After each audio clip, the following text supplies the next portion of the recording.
ஈரானுடனான போர் 2 அல்லது 3 வாரங்களில் நிறைவடையும் என அமெரிக்க ஜனாதிபதி டொனால்டு டிரம்ப் தெரிவித்துள்ளார்.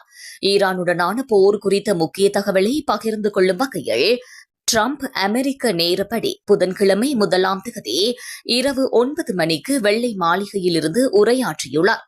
தொடர்ந்து உரையாற்றிய அமெரிக்க ஜனாதிபதி, ஈரானுக்கு எதிரான தற்போதைய ராணுவ நடவடிக்கைகளின் நோக்கங்கள் கிட்டத்தட்ட நிறைவடைந்துவிட்டன என்றும், அடுத்த 2 முதல் 3 வாரங்களுக்குள் ஈரானின் அனைத்து மின் நிலையங்கள் மீதும் மிகவும் சக்தி வாய்ந்த தாக்குதல்கள் நடத்தப்படும் என்றும் தெரிவித்துள்ளார்.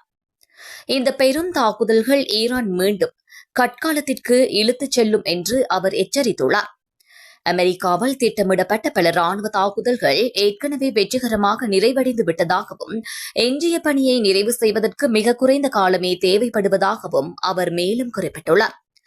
மேலும் ஈரான் பேச்சுவார்த்தைக்கு வராவிட்டால் அந்நாட்டின் உட்கட்டமைப்பு முற்றிலுமாக அழிக்கப்படும் என்று டிரம்ப் சூளுரைத்துள்ளார்.